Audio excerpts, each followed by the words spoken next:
orang tuh kayak akhir-akhir ini tuh demam sekali dengan apa, film Korea ya, dan Hmm. orang jarang nonton TV loh, ya kan. Terus Iya, jarang. pertama-tama, ya kan, kayaknya sekarang TV udah mulai pada bangkrut nggak sih? Udah menurun lah ya.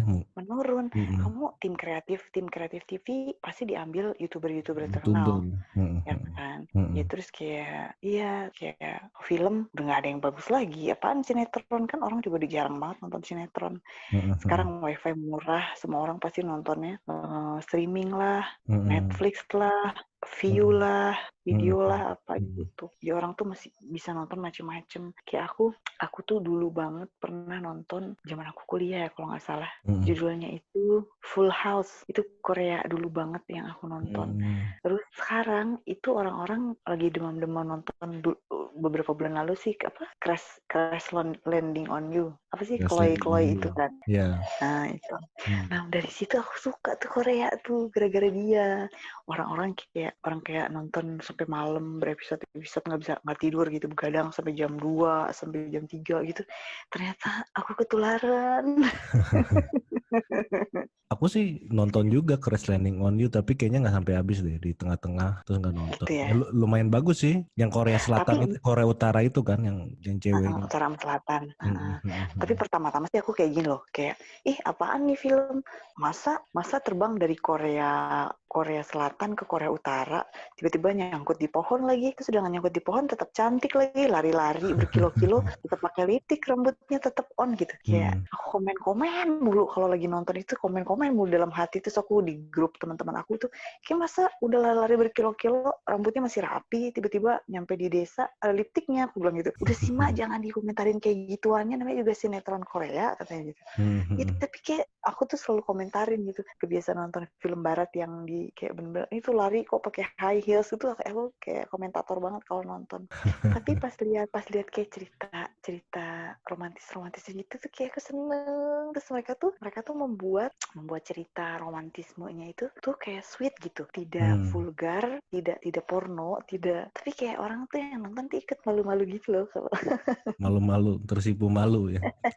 Iya, aku kalau nonton Korea aku suka kayak malu-malu sendiri, kayak aku Mm-mm. terbawa oleh situasi adegannya itu gitu, terus kayak aku senyum-senyum sendiri gitu.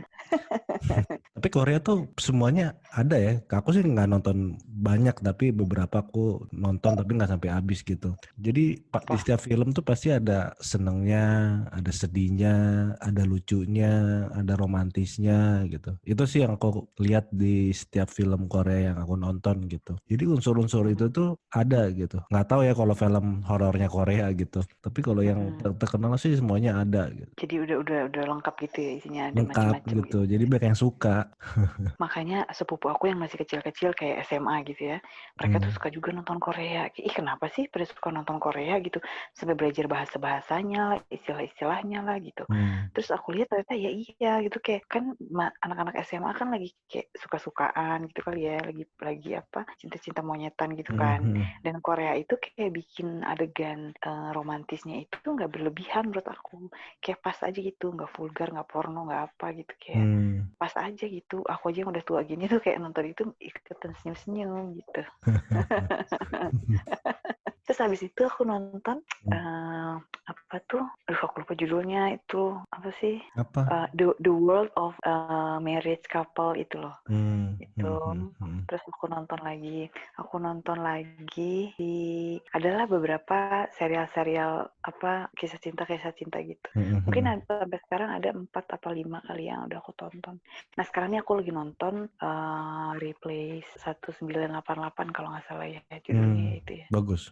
Itu kayak flashback ke tahun 1988. Hmm. 1988 yang orangnya rambutnya masih kayak gitu, terus kayak bajunya masih kayak gitu, masih jadul banget, rambutnya tuh kayak helm, kayak orang pakai helm gitu. Yang Hmm. mana sekarang kan orang cewek-cewek Korea kan cakep-cakep kan, Hmm. operasi-operasi gitu. Ini masih zaman kayak dulu. Gimana? Ini tuh lucunya ya, orang-orang bilang gini, aku tuh nonton 3 episode kayak kesel banget nungguin si film ini gitu ya. Kok nggak menarik-menarik? Maksudnya kayak gimana Hmm. ya?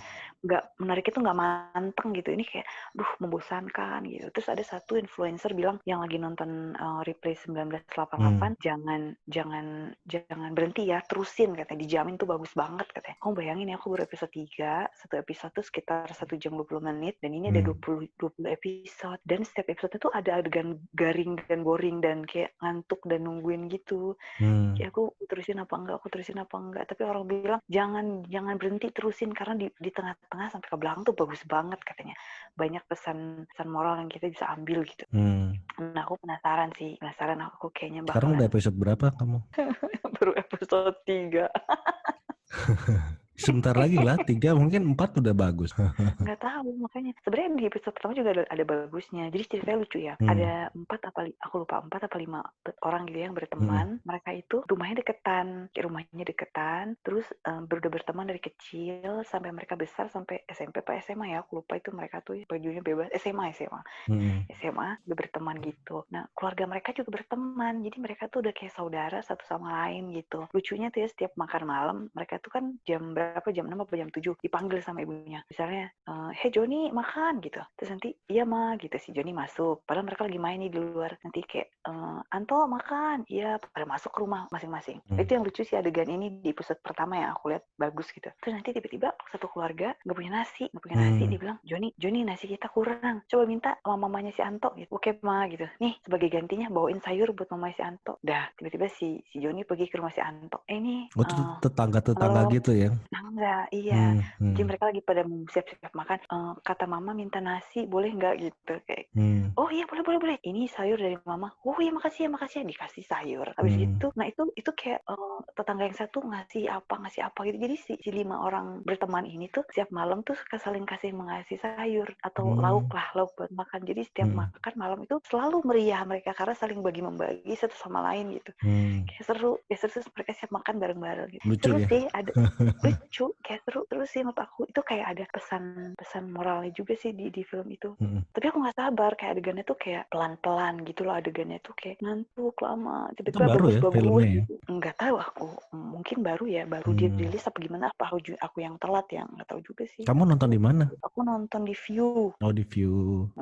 Tapi kayaknya di Netflix juga ada deh. Ada ya. View tuh banyak drama Korea ya? Korea, dia Lengkap kayaknya ya? mungkin ya, Korea banyak di situ si View ini. Terus Hmm, di Netflix juga ada, dia dan ada ya aku Netflix. itu di Netflix apa bisa dibuka di Telkomsel ya, aku seneng banget, hore. Katanya udah bisa ya, udah. Udah bisa. Oh, ya enak lah sekarang. Iya, aku jadi nggak usah pakai XL nontonnya, sekarang bisa dari WiFi rumah karena aku pakai Speedy. Ya, SPD. Udah coba. Udah, ini aku lagi nonton judulnya tadi dokter apa gitu, karena aku lagi bosan sama si Replay 1988 itu. Terus aku beralih ke nontonnya judulnya Hospital Playlist. Drakor juga. Gitu, drakor juga. Aku jadi kayak keranjingan drakor gini ya, kenapa ya? Iya, orang sekali keranjingan tuh nonton terus drakor. Maunya nonton drakor, nggak mau nonton yang lain gitu. Iya, dan drama Korea tuh dibandingkan drama seri yang film barat itu lebih panjang ya waktunya ya, bisa sejam Iya, setengah, lebih panjang. jam 40 menit. Kalau film-film barat menurut aku kayak serialnya kayak 50 menit gitu ya. 60 menit, 60. paling. Ya kan? Jarang sampai 1 jam lebih gitu ya. Iya. Terus kamu nonton film apa lagi? Baru itu doang, aku baru dikit sih Korea. Gara-gara si Netflix di ban sama itu kan Telkomsel, aku jadi agak susah kalau dari Netflix. Gitu. Kamu lebih seneng nonton apa baca buku? Lebih senang nonton, aku sih tergantung mood ya. Kalau lagi mau nyantai sih nggak tentu juga sih. Ya sama lah, nonton sama baca buku. Tergantung Kalau topiknya sih. Tergantung misalkan ada film bagus apa. Kalau bukunya juga lagi bukunya apa judulnya gitu. Tergantung mood lah. aku tuh kan orangnya jarang baca buku ya. Kayak aku lebih suka visual gitu, audio visual lah ya, berarti nonton film gitu lebih senengnya. Baca buku tuh aku jarang banget gitu. Nah, terus beberapa akhir-akhir ini, bukan akhir ini sih, kayak akhir tahun lalu lah kayaknya ya, pertengahan sampai akhir tahun lalu, aku tuh sering banget lihat teman aku posting buku gitu, posting tentang buku, dia baru beli apa terus diupload gitu, diposting di Instastory. So aku nanya sama dia, aku bilang buku yang bagus apa? Aku bilang tuh, coba mah ini buku ini, aku lihat sinopsisnya kayak searching kayak yang kurang gitu. Berarti dia upload lagi yang bagus lagi apa ini gitu, sampai akhirnya aku kayak coba beli beneran buku di Gramedia. Hmm. Terus akhirnya cobalah aku beli satu buku pengarangnya Terelie. Hmm. Kamu pasti tahu, kamu kan suka baca buku ya. Tahu, bagus itu, banyak buku bagus Terelie. Ya kan, buku-buku dia tuh gara-gara baca buku dia, aku mulai suka tuh baca buku. Padahal aku nggak terlalu suka baca buku ya orangnya ya, gitu. Terus aku lihat-lihat kan, cerita-ceritanya tuh kayak membuat kita ikutan berada di dalamnya gitu. Atau sih mungkin ini gara-gara aku norak jarang baca buku, sekalinya baca buku bagus terus aku lebay gitu ya.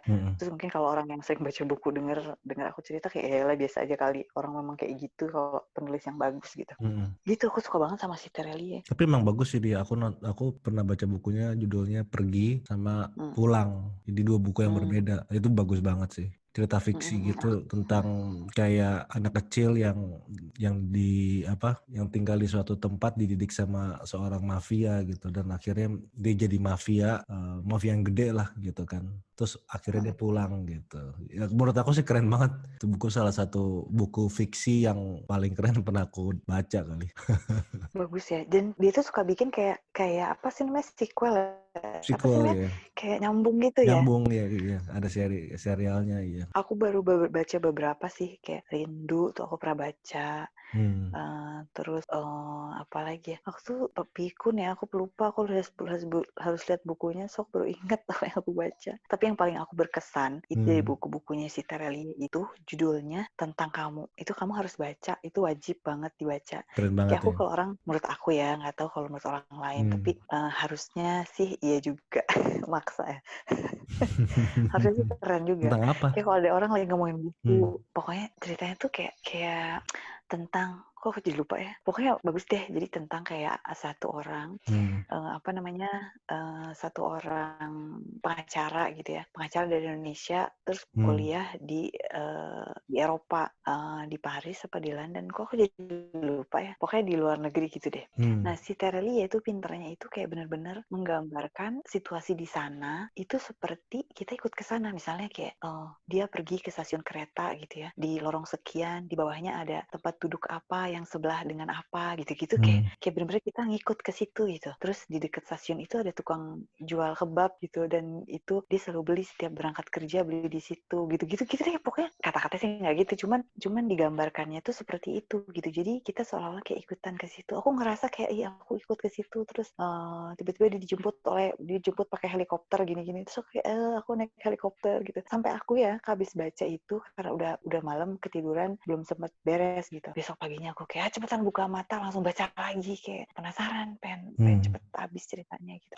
Dan dia menggambarkan latar yang di luar negeri itu sangat detail, dan yang di dalam negeri juga detail, sampai dia bilang di pulau mana, terus ada desa apa tuh memang ada gitu di Indonesia tuh, ada desa itu gitu. Nyata gitu. Dan ya. Ciri-cirinya tuh bener di desa itu tuh rumahnya pada terapung, ada perahu gitu, pada deketan gitu antara satu rumah dengan yang lainnya gitu deh. Pokoknya keren banget sih, itu keren banget. Kamu harus nonton nih, harus baca Tentang Kamu, itu bagus banget. Ya, nanti aku baca. Aku pengen baca lagi deh kayaknya. Itu bagus banget. Cerita tentang Terelie kayak kalau anak. bagus sih bagus banget sih emang. Dan itu nih ya. Dan itu ada ini loh, ada investasinya di situ. Gila, terus ada kayak saham-saham gitu-gitu. Pokoknya keren banget deh. Mau pasti suka. Iya. Jadi kayak jadi kayak perempuan dari Indonesia gitu ya. Terus dia itu pindah ke luar negeri gitu. Terus dia di sana buka usaha. Pokoknya keren deh. Keren banget. Aku susah jelasinnya, tapi jadi lama aku cerita. Pokoknya keren deh, kamu harus nonton itu. Keren nih, baca. Kalau nonton, iya baca. Jadi pokoknya bagus banget. Aku Terelie setelah inget-inget aku pernah baca 4 buku. Jadi Pulang, 1, Pergi, terus Negeri Para Bedebah, sama Negeri di Ujung Tanduk. Nah, aku pertama-tama baca Negeri di Ujung Tanduk sama Negeri Para Bedebah dulu kan, baru Pulang dan Pergi gitu sequelnya. Nah, jadi ada satu orang karakter yang di Negeri di Ujung Tanduk sama Negeri Para Bedebah ini kan sequel kan. Itu muncul lagi di Pulang dan Pergi gitu, kayak salah satu tokoh di situ gitu. Jadi jadi ceritanya tuh kayak aku lupa juga sih kayak lawyernya gitu tuh dari cerita itu. Jadi kayak keren juga gitu dia gimana dia menyambunginya gitu. Jadi kalau Iya pernah keren deh baca dia tuh. 4 bukunya itu jadi oh dia nih muncul lagi gitu. Kita tahu sejarah orang ini sebelumnya. Nah kita baca di itunya kan. Bagus. Iya, keren banget ya itu orangnya. Tadi aku ngefans deh sama dia. Iya keren. Keren banget.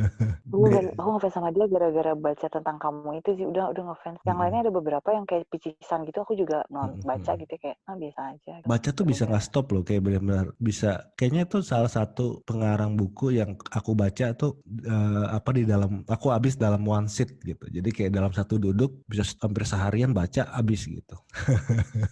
Serius kamu? Iya, aku kayaknya baca buku apa ya, pulang atau pergi kalau nggak salah. Ya maksudnya makan, misalkan hari Minggu kan santai, pagi aku baca, malamnya selesai gitu. Makan dulu, makan Sambil sebentar, makan. ngapa-ngapain, Iya, terus baca lagi, terus baca. lagi. Jadi sebelum hari berakhir habis gitu. Seru banget. Gitu ya. Keren ya. Iya sih. Terus kamu suka buku apa lagi yang bagus ya? Aku udah lama sih nggak beli buku. Aku terakhir kalau misalkan, aku sih banyak kan non fiksi ya. Tapi kalau buku fiksi terakhir aku baca, selain itu aku baca apa ya? Di Lestari, judulnya Aroma Karsa. Itu juga lumayan bagus sih. Ya bagus kok, lumayan ya bagus lah, bagus. Lumayan fantasi gitu. Jadi tentang apa? Seseorang anak kecil, seseorang anak yang apa? Jadi itu tentang apa? Penjual parfum gitu. Nah, anak ini nih punya penciuman yang kuat. Dia tahu identify parfum yang bagus lah. Terus dia di-hire sama orang kaya yang punya perusahaan parfum yang gede banget gitu. Dan ternyata di balik itu semua ada banyak fantasi lah di balik kesuksesan itu gitu. Terus dia ketemu ada anaknya yang perempuan, anak perempuannya nggak suka sama yang di-hire sama mamanya karena kehebatannya dia gitu. Lumayan menarik, lumayan bagus. Terus ada satu buku Indonesia juga ya. Tapi ini buku non fiksi gitu. Bagi aku sih ini juga salah satu buku yang paling bagus, buku pengarang Indonesia yang paling bagus gitu, non fiksi. Judulnya Filosofi Teras. Aku udah beli tapi belum aku baca. Itu keren banget. Tapi non fiksi, jadi dia membicarakan tentang filosofi Stoa. Nah, setelah baca buku itu, aku menggali lebih dalam tentang Stoa itu kan. Stoa kan pertamanya Stoik. Jadi kayak ada filsuf Stoik gitu. Pertama kali yang bikin tuh Marcus Aurelius di filosofi di Yunani dulu. Nah, ngikutin filosofinya itu. Nah, aku ngedalamin terus aku lumayan menerapkan dalam kehidupan aku sehari-hari gitu sebagai seorang stoik. Jadi apa secara sih stoik, coba kamu jelasin, aku nggak ngerti. Langsung ya mempengaruhi. Stoik itu jadi ya itu sebenarnya stoik sih filosofi yang sebenarnya dalam banget ya. Maksudnya dalam tuh arti kalau dijelasin tuh panjang kali lebar gitu kan. Nah, jadi intinya filosofi teras itu bagaimana kita menyikapi diri kita menghadapi keadaan-keadaan yang ada di sekitar kita gitu. Salah satu contohnya misalkan ada hal di dunia ini yang bisa kita kontrol, ada hal-hal di dunia ini yang nggak bisa kita kontrol gitu. Nah, kita perlu fokus akan hal-hal yang kita bisa kontrol aja gitu. Misalkan karir kita gitu kan, itu bisa sesuatu yang bisa kita kontrol gitu. Misalkan pengembangan diri kita itu sesuatu yang bisa kontrol. Pikiran gimana kita berpikir itu sesuatu yang bisa kontrol. Tapi ada hal-hal yang kita nggak bisa kontrol gitu. Seperti misalkan keuangan, ya mungkin setengah-setengah kalau keuangan, yang misalkan kesehatan gitu, atau gimana orang lain berpikir soal kita, bagaimana orang lain ngomongin kita di belakang kita gitu. Nah, hal-hal yang nggak bisa kita kontrol itu sebenarnya nggak ada gunanya untuk kita pikirin gitu.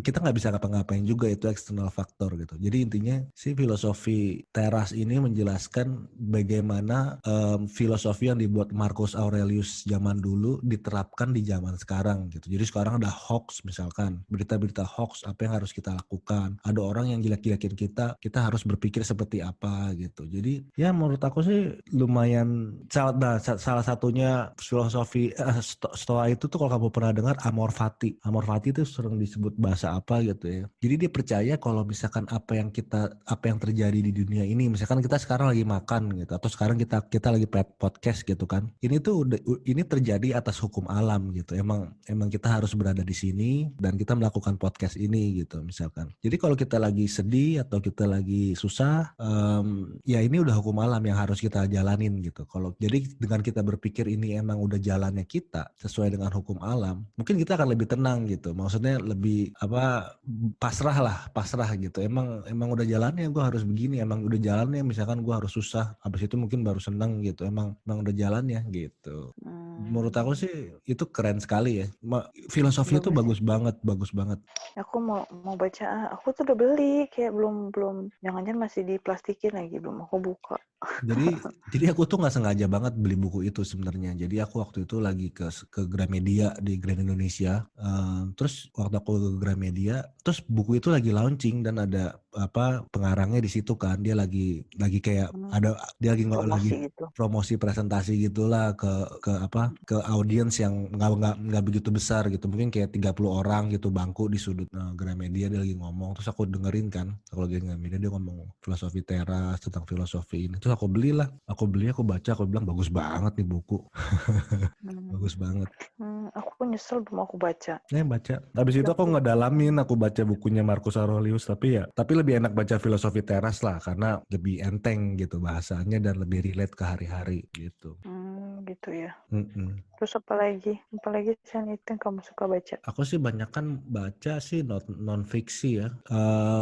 Buku yang menurut aku bagus banget buat aku, yang aku sampai sekarang nggak pernah lupa gitu sama buku itu namanya The Book of Joy. Itu bagi aku buku yang bagus banget. Jadi ini tentang Dalai Lama sih. Kalau kamu tahu Dalai Lama gitu kan, dia Aku sering denger sih, tapi His Holiness Dalai Lama, dia kayak Buddha lah, kayak mungkin orang nomor satu Buddha kali ya.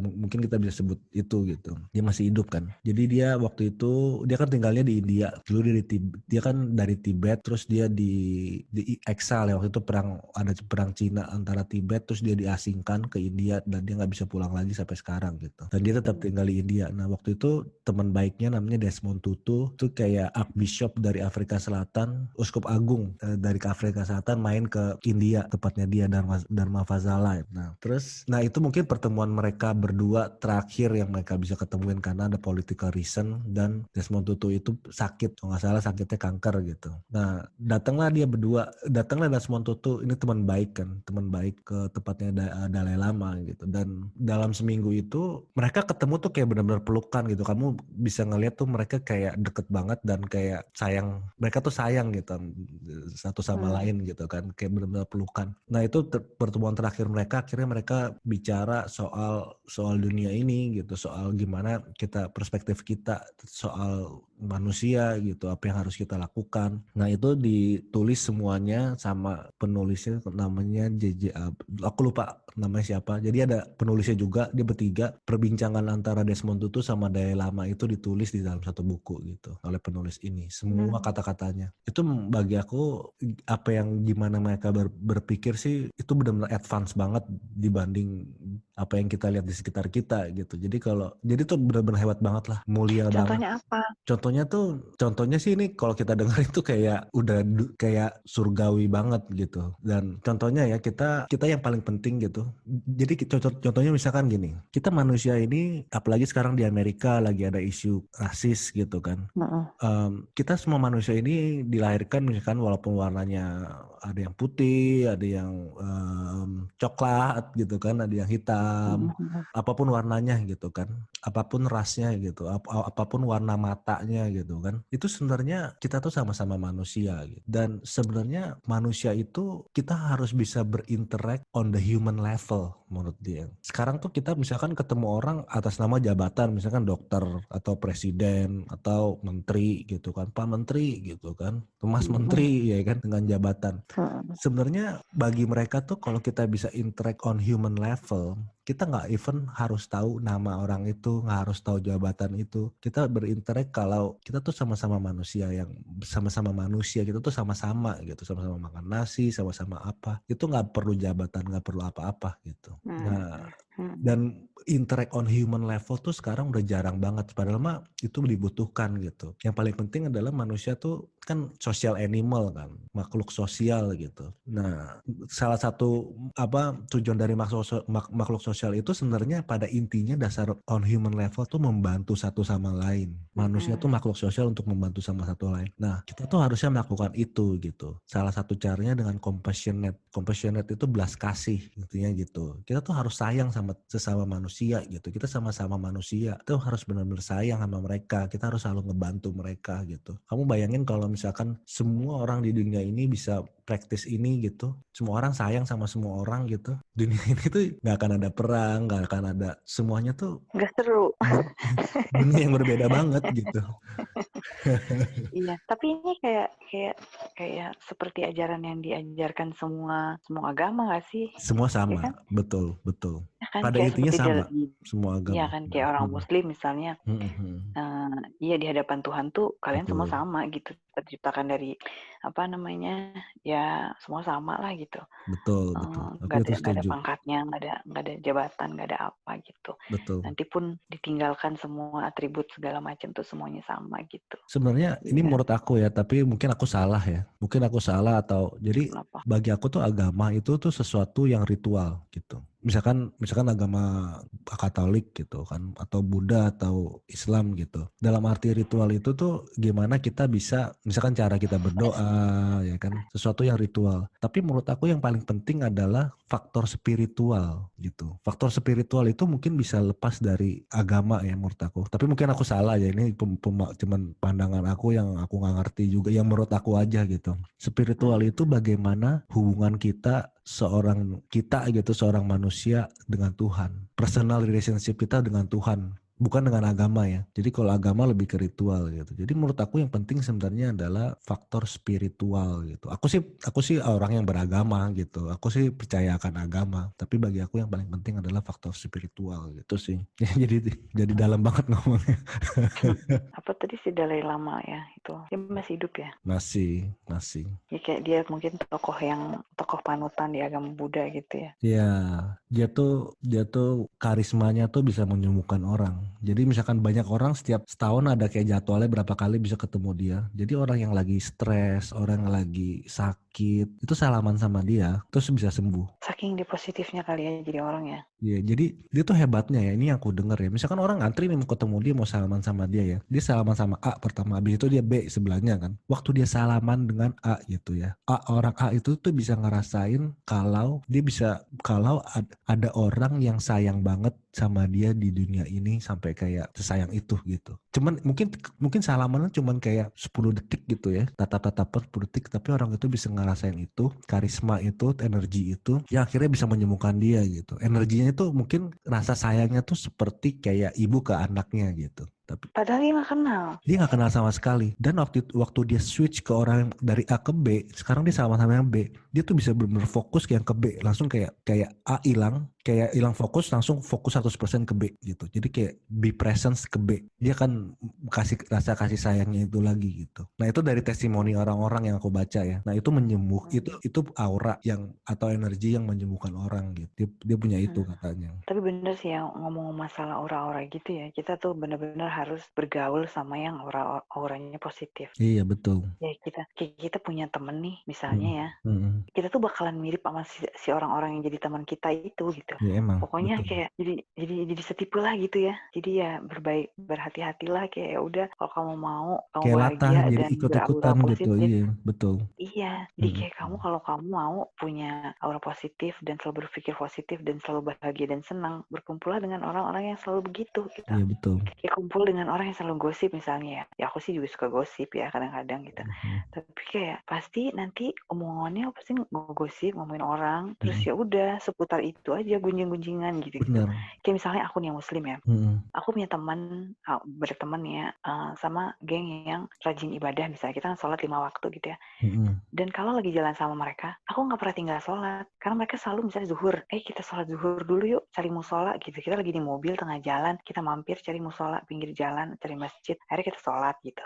Udah sholat zuhur pergi ke kafe kemana gitu ya, terus lagi makan ngobrol hahaha cekakak azan asar gitu ya, di restoran ini ada musola nggak ya, sholat dulu gantian gue dulu ya gitu, habis itu lo ya, iya kan mau nggak mau tuh kita kayak ke bawah gitu, Iya betul. bener-bener kayak ke bawah gitu. Beda halnya dengan tiba-tiba berteman atau bisa lagi ketemuan atau kumpul sama orang yang nggak begitu misalnya. Ya udah mereka nggak mikirin sholat nggak apa, ya udah bablas sholatnya gitu. Kayak gitu. Iya benar, itu ngaruh banget sih, ngaruh banget. Ya kan? Kayak pepatah mengatakan ya, kamu bergaul dengan tukang parfum, kamu akan ikutan wangi ya. Kamu bergaul dengan tukang gembala kambing, kamu akan ikutan bau kambing gitu. Iya. Iya. Ya itu. Benar nggak? Iya benar, Iya. aku setuju banget sih. Iya. Terus kok sosok berpepatah gitu ya bahasanya hari ini kita. Iya nih, kayaknya hari ini lumayan berat ya ngomongannya.